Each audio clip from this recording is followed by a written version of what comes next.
مجید خطبہ مسنونہ کے بعد سورہ بقرہ اور سورہ توبہ کی آیت کا کچھ حصہ آپ کے سامنے پڑھا گیا ہے، اور ساتھ ہی ساتھ مسلم شریف کی ایک لمبی روایت کا پہلا حصہ پڑھا گیا ہے۔ آج کے اس جمعے کے خطبے میں نظافت، طہارت، پاکیزگی، صفائی ستھرائی کے تعلق سے چند باتیں رکھی جائیں گی۔ صاف ستھرا رہنا، پاکیزگی، نظافت، طہارت، یہ نصف ایمان قرار دیا گیا ہے۔ یہ دین کی بنیادی تعلیمات میں سے کہ ہم صاف رہیں، ہمارا جسم صاف رہے، ہمارا بال صاف ستھرا رہے، ہمارا منہ صاف رہے، دانت صاف رہے، کپڑا صاف رہے، جہاں ہم اٹھے بیٹھے وہ جگہ صاف رہے۔ صفائی ستھرائی کی اہمیت کو جاننے کے لیے اتنی ہی بات کافی ہے کہ بغیر صفائی کے، بغیر طہارت کے عبادت قبول نہیں ہوتی۔ نماز پڑھنا ہے، ناپاک ہے تو غسل کرنا پڑے گا، وضو نہیں ہے تو وضو بنانا پڑے گا، بغیر وضو کے نماز نہیں ہوتی۔ نماز کے لیے کھڑے ہو تو ہمارا جسم صاف ہونا چاہیے، ہمارا کپڑا صاف ہونا چاہیے۔ کپڑے میں گندگی لگی ہو، جانتے ہیں گندگی لگی ہے، نماز نہیں ہوگی۔ جس جگہ ہم نماز پڑھ رہے جگہ صاف ہونا چاہیے، گندی جگہ میں نماز نہیں ہوتی۔ یہ صفائی کی اہمیت ہے۔ اللہ رب العالمین نے پیارے نبی صلی اللہ علیہ وسلم کو نبوت ملنے کے بعد جو اولین ذمہ داری دی، پہلا حکم دیا، ان پہلے احکامات میں سے ایک حکم تھا صفائی۔ وَثِيَابَكَ فَطَهِّرْ، یہ سورہ مدثر کی آیت، اور سورہ مدثر کون سی صورت ہے؟ ابتدائی صورتوں میں سے ہے۔ پیارے نبی صلی اللہ علیہ وسلم کو نبی بنایا گیا، اور نبوت ملنے کے بعد جب آپ گھر واپس آئے، ڈرے ہوئے تھے، خوف زدہ تھے، اور جب گھر پہنچے تو یہ آیت نازل ہوئی، یا ایھا المدثر قم فانذر وربک فکبر وثیابک فطہر۔ وثیابک فطہر کیا معنی ہے؟ آپ اپنے کپڑے کو صاف رکھیے۔ ابتدائی زمانوں میں نبوت ملنے کے بعد جو سب سے پہلے احکامات آپ کو دیے گئے، ان میں سے ایک پہلا حکم یہ تھا کہ صفائی ستھرائی اختیار کیجیے، کپڑے کو، دامن کو صاف رکھیے۔ اللہ تبارک و تعالی صاف ستھرا رہنے والوں سے محبت کرتا ہے، جو پاکیزگی اختیار کرتے ہیں، جو ظاہری اور باطنی صفائی اختیار کرتے ہیں، جسم کو صاف رکھتے ہیں، دل کو صاف رکھتے ہیں، صفائی کا خیال رکھتے ہیں، طہارت کا خیال رکھتے ہیں، نظافت کا خیال رکھتے ہیں، ایسے پاکیزہ لوگوں سے اللہ تعالیٰ محبت کرتا ہے۔ اللہ تعالیٰ فرماتا ہے، سورہ بقرہ کی آیت ہے، ان اللہ یحب التوابین ویحب المتطہرین۔ اللہ رب العالمین محبت کرتا ہے ان بندوں سے جو خوب توبہ کرتے ہیں، اللہ کی جناب میں رجوع ہوتے ہیں، توبہ کرتے ہیں، ایسے بندوں سے اللہ محبت کرتا ہے۔ اور اسی طرح اللہ تبارک و تعالی ان بندوں سے محبت کرتا ہے جو صفائی ستھرائی کا اہتمام کرتے ہیں۔ پیارے نبی صلی اللہ علیہ وسلم مدینہ گئے، اور مدینہ سے پہلے ایک بستی ہے جس کو قبا کہا جاتا ہے، مدینہ سے قریب متصل تقریباً 3.5 کلومیٹر کے آس پاس کا فاصلہ ہے۔ ایک چھوٹی سی بستی تھی قبا، اور قبا کے لوگ صفائی کا بڑا اہتمام کرتے تھے۔ اللہ تعالیٰ نے ان کی تعریف قرآن میں کی ہے۔ انسان کے اندر بہت ساری خوبیاں ہوتی، بہت سارے کمالات ہوتے، بہت ساری اچھائیاں ہوتی ہیں، مگر اللہ رب العالمین نے اہل قبا کی جس بنیاد پر تعریف کی ہے وہ ان کی صفائی کی وجہ سے۔ اللہ تعالیٰ سورہ توبہ کے اندر فرماتا ہے، فیہ رجال یحبون ان یتطہروا واللہ یحب المطہرین۔ کہا اس میں کچھ لوگ ہیں جو صفائی کرتے ہیں، صفائی ستھرائی کا اہتمام کرتے ہیں، پاکیزگی کا اہتمام کرتے ہیں، اور اللہ تبارک و تعالیٰ پاکیزگی، صفائی ستھرائی اختیار کرنے والوں سے محبت کرتا ہے۔ اللہ نے اہل قبا کی تعریف کیوں کی؟ ان کی نظافت کی وجہ سے، ان کی طہارت اور پاکیزگی کی وجہ سے۔ شریعت میں صفائی ستھرائی کو نصف دین قرار دیا گیا ہے، آدھا ایمان قرار دیا گیا ہے۔ پیارے نبی علیہ السلام فرماتے ہیں الطہور شطر الایمان، صفائی آدھا ایمان ہے۔ تو ہمارا ہر چیز پاک صاف ہونا چاہیے۔ ان اللہ جمیل یحب الجمال، اللہ خوبصورت ہے، جمیل ہے، وہ خوبصورتی کو پسند کرتا ہے۔ اللہ جمیل ہے، خوبصورت ہے اور خوبصورتی کو پسند کرتا ہے۔ خوبصورتی کب پیدا ہوگی؟ جب ہم صاف و ستھرے رہیں گے۔ اگر ہمارے اندر گندگی ہو، ہمارے جسم گرد آلود ہو، گندا ہو، کپڑا گندا ہو، جسم بدبودار ہو، تو یہ نہیں کہا جائے کہ آدمی خوبصورت ہے۔ چہرہ خوبصورت ہو لیکن اگر یہ گندگی لگی ہو، لوگ کو سے دور بھاگیں گے، نفرت کریں گے۔ تو خوبصورتی کا معیار کیا ہے؟ کہ ہم پاکیزگی اور صفائی ستھرائی کا اہتمام کریں۔ ہمارا دین پاکیزہ ہے، ہمارا دین صاف ستھرا ہے۔ ہمیشہ ہمارا دین یہ چاہتا ہے اور ہمیں یہ حکم دیتا ہے کہ ہم صاف ستھرے رہیں، ہمارا کپڑا صاف ہو، ہمارا بدن صاف ہو، ہمارا جسم صاف ہو، ہر چیز ہماری صاف ستھری ہونی چاہیے۔ ہم نماز پڑھنے کے لیے کھڑے ہوں گے تو کیا ادب ہے، کیا طریقہ ہے، کیا حکم ہے کہ ہم وضو بنائیں۔ وضو بنانے سے کیا ہوگا؟ ہم ہاتھ دھلیں گے، یا انگلی جہاں سے مڑتی ہے، ہڈی جہاں سے جوائنٹ ہوتی ہے،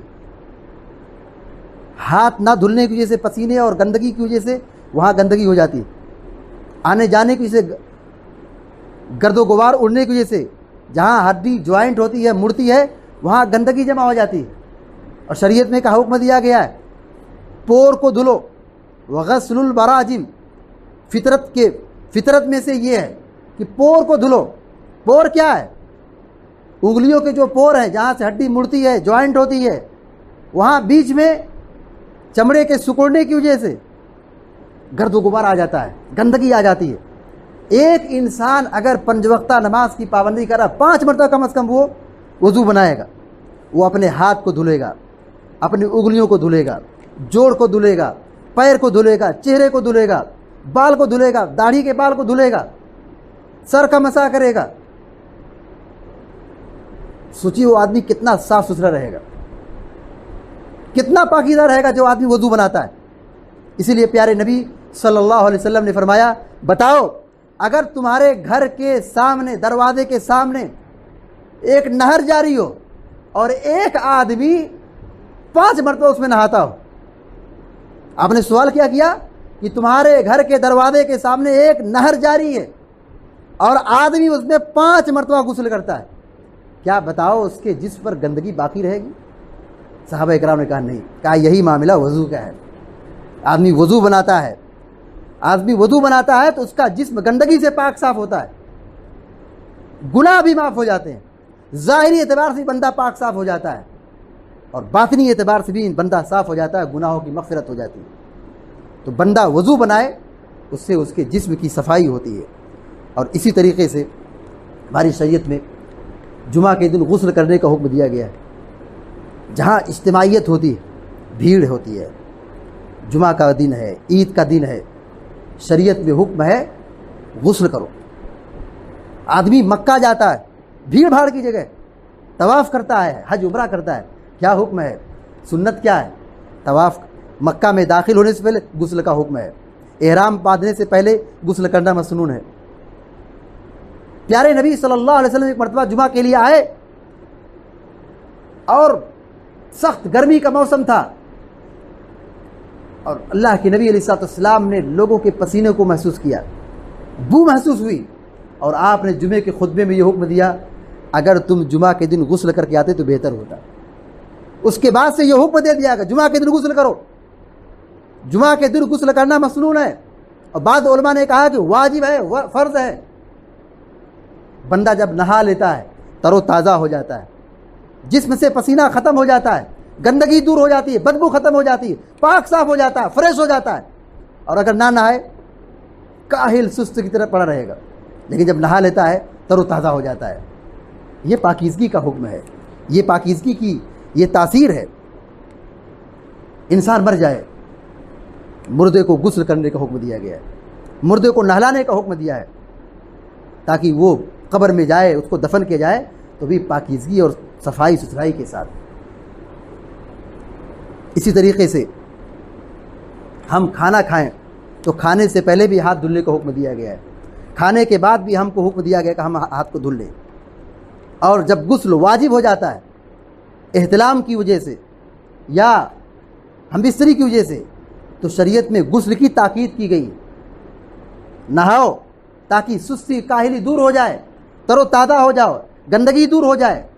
اس سے ہم اندازہ لگا سکتے ہیں کہ ہماری شریعت میں پاکیزگی کی کتنی بڑی اہمیت ہے۔ پیارے نبی صلی اللہ علیہ وسلم کا معمول یہ تھا، جب آپ بستر پر جاتے تھے اپنے بستر کو جھاڑ لیتے تھے، بستر کو صاف کر لیتے تھے، ایسے جا کے بستر پہ سو نہیں جاتے تھے بلکہ بستر کو صاف کرتے تھے۔ یہ بستر کی صفائی، پیارے نبی صلی اللہ علیہ وسلم کی تعلیم یہ ہے کہ جب بندہ سو کے اٹھے تو برتن میں ہاتھ نہ داخل کرے۔ پہلے زمانے میں کیا ہوتا تھا، ٹوٹی میں پانی نہیں آتا تھا، لوگ پانی لا کر کے مٹکے میں، برتن میں، گھڑے میں پانی جمع کرتے تھے اور پھر ہاتھ ڈال کے نکالتے تھے۔ ظاہر آدمی سویا ہے، ہاتھ کہاں گیا ہے؟ پیارے نبی علیہ السلام نے کیا فرمایا، اذا استيقظ احدكم من نوم فلا يغمس يده، کہ جو آدمی سو کے اٹھے اپنے ہاتھ کو برتن میں ہاتھ نہ ڈالے، پانی میں ہاتھ نہ ڈالے۔ کیوں نہ ڈالے؟ اس لیے کہ اسے نہیں معلوم، فإنه لا يدري أين باتت يده، اسے نہیں معلوم کہ ہاتھ کہاں گیا ہے۔ آدمی سو گیا، بے خبر ہو گیا، ہاتھ کہاں جا رہا ہے نہیں معلوم ہے۔ حکم ہے صفائی کا کہ اگر آدمی ہاتھ ڈال دے گا تو پانی گندا ہوگا، ہاتھ گندا ہوگا، پانی گندا ہوگا، پیے گا، جسم بھی گندا ہوگا، بیماری ہوگی۔ پیارے نبی علیہ السلام کی تعلیم یہ بھی ہے کہ جب سو کے اٹھو تو اپنے ناک کو صاف کر لو۔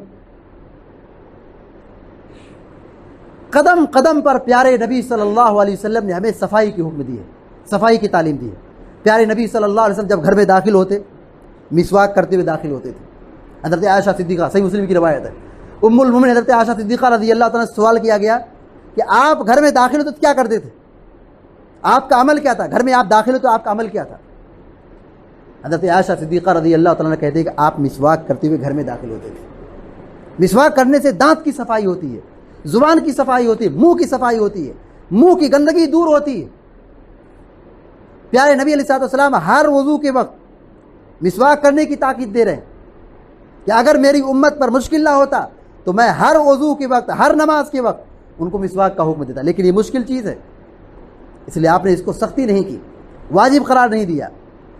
پیارے نبی صلی اللہ علیہ وسلم خوشبو لگاتے تھے، خوشبو لگانے سے آدمی فریش ہوتا ہے، پسینے کی بدبو اور جسم کی بدبو دور ہوتی ہے، آدمی اپنے اندر اچھا محسوس کرتا ہے، خوشبو سے بدبو ختم ہوتی ہے، طبیعت میں بھلی لگتی ہے، اچھی لگتی ہے، گندگی دور ہوتی ہے۔ اور گندگی مچانے سے اور گندگی بڑھانے سے، پھیلانے سے بہت سختی کے ساتھ منع کیا گیا ہے۔ اللہ کے نبی علیہ السلام نے فرمایا اتقوا اللعانین، دو لعنت کا سبب بننے سے بچو۔ پوچھا گیا دو لعنت کا سبب بننے کا کیا مطلب ہے؟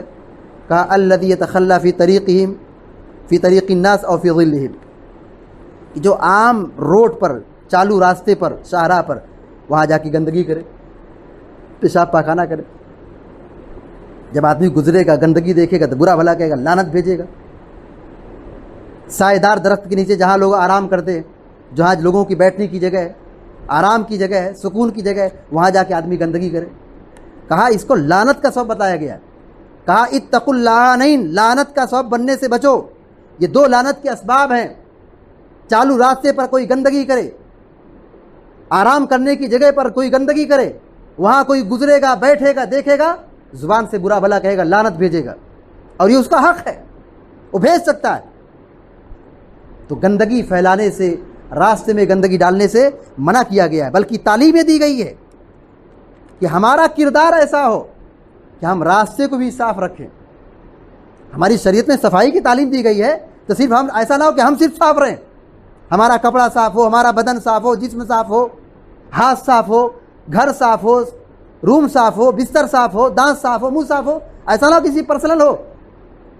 پبلک جو راستہ ہے وہ بھی ہماری ذمہ داری کہ اس کو بھی ہم صاف رکھیں، وہ کیسے صاف ہوگا؟ پیارے نبی علیہ السلام نے فرمایا وَيُمِيقُ الْأَذَى مِنَ الطَّرِيقِ صَدَقَةٌ، راستے سے تکلیف دہ چیز کو ہٹا دینا یہ صدقہ ہے۔ ہم چل رہے ہیں، دیکھ رہے ہیں کوئی گندگی ہے جس سے لوگوں کو تکلیف پہنچ سکتی ہے، ہمارا فریضہ بنتا ہے کہ ہمارا اخلاقی فریضہ بنتا ہے کہ ہم اس کو اٹھا دیں، نکال دیں، باہر پھینک دیں، کنارے کر دیں، صاف کر دیں۔ الایمان بضع وسبعون او بضع وستون شعبہ، پیارے نبی علیہ السلام فرماتے ہیں کہ ایمان کی 70 سے زائد شاخیں ہیں، یا آپ نے کہا 60 سے زائد شاخیں ایمان کی ہیں۔ فافضلها قول لا الہ الا اللہ، ایمان کی سب سے افضل شاخ کیا ہے؟ کلمہ توحید ہے، لا الہ الا اللہ کہنا ہے، توحید کا اقرار کرنا ہے، شرک کا رد کرنا، یہ سب سے افضل کلمہ ہے، ایمان کا سب سے افضل حصہ ہے۔ وَأَدْنَاهَا إِمَاتَةُ الْأَذَى عَنِ الطَّرِيقِ، اور ایمان کا سب سے ادنا حصہ راستے سے تکلیف دہ چیزوں کو ہٹا دینا ہے۔ اس کا مطلب کہ اگر ہم راستے میں چلتے دیکھتے نہیں اٹھاتے ہیں، ہم اپنے ایمان کا جائزہ اگر لینا چاہتے ہیں، ہمارا ایمان کس درجے کا ہے؟ ایمان کا سب سے کمتر درجہ کیا؟ راستے سے تکلیف دہ چیزوں کو ہٹا دینا ہے۔ اور اگر ہم یہ بھی نہیں کر پاتے ہیں تو مطلب ہے کہ ہمارا ایمان بالکل مردہ ہو چکا ہے، اور جو راستے میں گندگی ڈالے اس کے ایمان کا اندازہ ہم خود لگا سکتے ہیں۔ شیخ محمد بن صالح العثیمین رحمہ اللہ کہتے ہیں تکلیف دہ چیزوں کو راستے سے ہٹا دینا صدقہ ہے، تو راستے میں تکلیف دہ چیزوں کو ڈالنا بہت بڑا گناہ ہے، گناہ ہے یہ، اس کو سمجھنا چاہیے۔ پیارے نبی صلی اللہ علیہ وسلم فرماتے ہیں اُرِدَتْ عَلَيَّ أَعْمَالُ أُمَّتِي حَسَنُهَا وَسَيِّئُهَا فَوَجَدْتُ فِي مَحَاسِنِ أَعْمَالِهَا الْأَذَى يُمَاطُ عَنِ الطَّرِيقِ، مسلم شریف کی روایت ہے کہ میری امت کے اعمال کو پیش کیا گیا۔ پیارے نبی علیہ السلام کہہ رہے ہیں میری امت کے اچھے اور برے اعمال کو مجھ پر پیش کیا گیا، دکھایا گیا، دیکھیے یہ آپ کی امت کا اچھا عمل ہے اور یہ آپ کی امت کا برا عمل ہے۔ کہتے ہیں فوجدت فی محاسن اعمالها یماط الاذى یماط عن الطریق، میری امت کے اچھے اعمال کو مجھے دکھایا گیا۔ وہ کون سا عمل تھا جو اچھا عمل ہے؟ راستے سے تکلیف دہ چیزوں کو ہٹا دینا ہے۔ ہماری اور آپ کی یہ ذمہ داری بنتی ہے کہ ہم صفائی کو لازم پکڑیں، صفائی کا اہتمام کریں، ہر چیز کو صاف ستھرا رکھیں۔ پیارے نبی علیہ السلام فرماتے ہیں طہروا افنیتکم، طہروا افنیتکم فإن اليہود لا تطہر افنیتها، سلسلۃ الاحادیث صحیحہ کی روایت ہے۔ پیارے نبی علیہ السلام فرماتے ہیں اے لوگو اپنے صحن کو صاف رکھو، کیونکہ یہودی لوگ اپنے صحن کو صاف نہیں رکھتے۔ صحن ہم جانتے ہیں، گھر کے جو بیچ کا حصہ ہوتا ہے یا گھر کے باہر کا جو حصہ ہوتا ہے، کیا کا حکم دیا گیا؟ کہا صاف رکھو۔ کیوں صاف رکھو؟ کیونکہ یہودی صاف نہیں رکھتے۔ گھر کا جو صحن ہے، جو خالی جگہ ہے، اس کو صاف رکھو، گندگی مت پھیلاؤ، گندا مت رکھو، پاکیزہ رکھو، صاف ستھرا رکھو۔ گندگی سے بیماری پھیلتی ہے، گندے رہنے سے آدمی بد شکل ہو جاتا ہے، بدصورت ہو جاتا ہے، بیماری کا شکار ہو جاتا ہے، کمزور ہو جاتا ہے۔ لیکن جب آدمی صاف ستھرا رہتا ہے، فریش رہتا ہے، چاق و چوبند رہتا ہے، سست نہیں رہتا ہے، غافل نہیں رہتا ہے۔ جمعہ کے دن غسل کرنے کا حکم کیوں دیا گیا ہے؟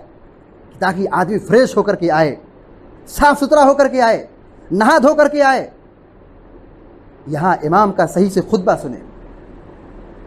کام کر کے تھک کر کے پسینے میں سرابور ہو کر کے آئے گا، سست اور کاہل بنا بیٹھا رہے گا۔